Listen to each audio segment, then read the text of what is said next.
Hello everyone. आज का topic है पोएम कीपिंग क्वाइट के क्वेश्चंस एंड आंसर्स। तो देखिए पहला question, what will counting up to 12 and keeping still help us achieve.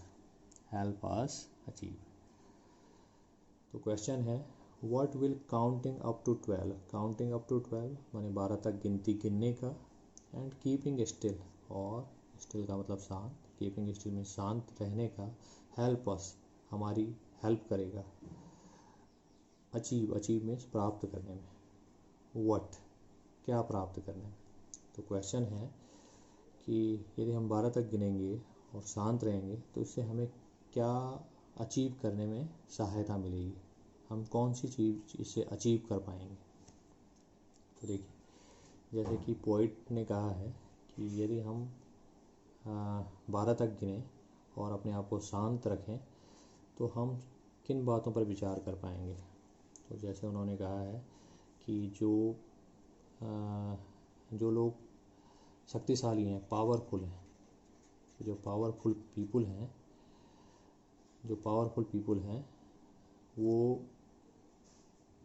वो दूसरे लोगों पर, जो लोग कमज़ोर हैं, वीक हैं, उनके बारे में विचार करेंगे और वो सोचेंगे कि हमें जो है कमज़ोरों का, जो कमज़ोर लोग हैं उन पर अत्याचार नहीं करना चाहिए, उनको मारना नहीं चाहिए। जैसे पोइट ने इसके बारे में कहा है कि fisherman would not harm the whales, fisherman जो है वेल्स को हार्म नहीं करेंगे। तो फिशरमैन का यहाँ पर मतलब है पावरफुल पीपुल। तो पावरफुल पीपुल जो हैं वो इस बात पर ध्यान देंगे कि हमें जो है वीक लिंक्स का, जो कमज़ोर लोग हैं उन पर अत्याचार नहीं करना चाहिए, या उनका शोषण नहीं करना चाहिए, या उनको मारना नहीं चाहिए। So not to kill the weaks and not to exploit का मतलब होता है शोषण करना, not to exploit the weaks. दूसरा हम कह सकते हैं we will be able to think for ourselves, हम अपने बारे में सोचने के योग्य हो पाएंगे कि हम दिन भर इतना काम कर रहे हैं तो हम एक अपने लिए समय निकाल पाएंगे कि मैं जो इतना कार्य कर रहा हूँ तो एक समय में अपने आप के लिए भी निकालूं। तो we will be able to think for ourselves, so we will be able to think for ourselves. आगे हम कह सकते हैं we will be able to do introspection. हम जो है अपनी अंतरात्मा से या अपने अंतर्मन से बातचीत करने के योग्य हो पाएंगे यदि हम इस प्रैक्टिस को जारी रखेंगे। आगे हो सकता है हम सोच पाएँ, हम ग्रीन वार्स के बारे में विचार कर पाएंगे कि हमें जो है जंगलों को नष्ट नहीं करना चाहिए, हमें डिफॉरेस्टेशन को एनकरेज नहीं करना चाहिए, उसको बढ़ावा नहीं देना चाहिए। हम सोच पाएंगे कि जो वॉर्स विद गैस हैं एंड वॉर्स विद फायर हैं वो अननेसेसरी हैं और उनसे बचा जा सकता है। हम ये भी विचार कर पाएंगे जो हमें जो दुख है, जो सैडनेस है, उसको कैसे इंटरप्ट किया जाए, how to interrupt our sadness. हम ये भी विचार कर पाएंगे we should not threaten ourselves with death, हमें अपने आप को बार बार जो है मृत्यु से नहीं डराना चाहिए या बार बार मृत्यु से नहीं डरना चाहिए। तो इन सभी पॉइंट्स को आप इसमें मेंशन कर सकते हैं। तो जैसे कि मैंने पहले भी कहा है, क्वेश्चन की लेंथ को देखते हुए कि क्वेश्चन में कितना आपसे आंसर पूछा गया है उस हिसाब से आप अपना आंसर लिखेंगे। तो इन सभी पॉइंट्स को आप इसमें ऐड कर सकते हैं। नेक्स्ट क्वेश्चन है, do you think the poet advocates total inactivity and death. Inactivity means निष्क्रियता एंड डेथ का मतलब है मृत्यु। तो डू यू थिंक क्या आपको लगता है कि पोइट एडवोकेट का मतलब होता है टू सपोर्ट मीन्स पक्ष लेना। टोटल इनएक्टिविटी संपूर्ण निष्क्रियता एंड डेथ मृत्यु। तो क्या पोइट जो है संपूर्ण निष्क्रियता और जो है मृत्यु को सपोर्ट करता है। तो आप ध्यान देंगे जैसे कि पोएम में भी आया है, पोएम में कहा गया है कि पोइट जो है क्या है, I want no truck with death. तो देख लेंगे पोइट ने यहाँ पर कहा है स्टैंजा में, what I want should not be confused with total inactivity, life is what it is about, I want no truck with death. तो पोइट जो है कह रहा है कि मैं डेथ से अपने आप को बिल्कुल भी रिलेट नहीं करना चाहता हूँ, बिल्कुल भी एसोसिएट नहीं करना चाहता हूँ।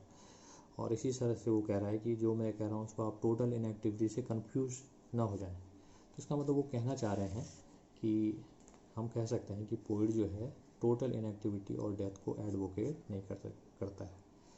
तो क्योंकि ये क्वेश्चन डू से शुरू हुआ है तो इसमें ध्यान देंगे, जब आपका आंसर शुरू होगा तो यहाँ से शुरू होगा, या आप यहाँ से शुरू कर सकते हैं।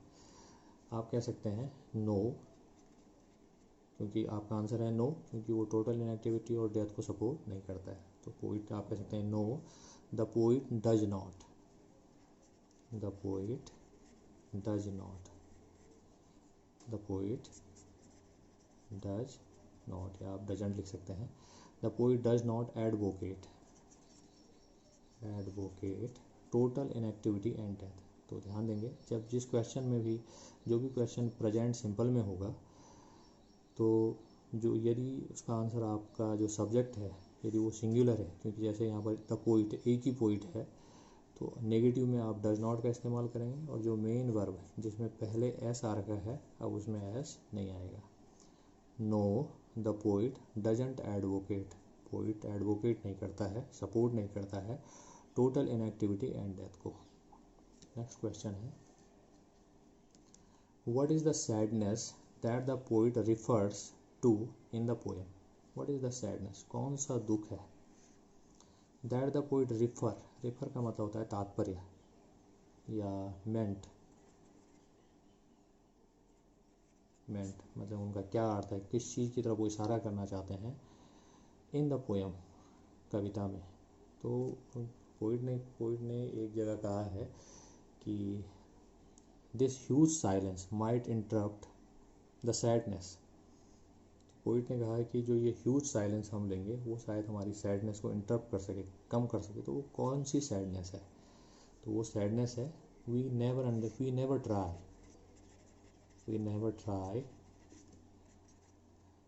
To understand ourselves. हम कभी भी अपने आप को समझने की कोशिश नहीं करते हैं, या हम कह सकते हैं we never try to understand the aim of life, the aim of life.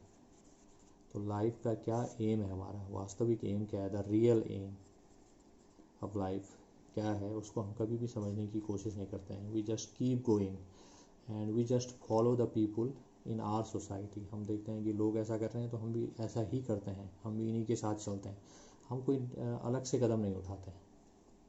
So we never try to understand ourselves. दूसरा है we keep threatening ourselves, keep threatening,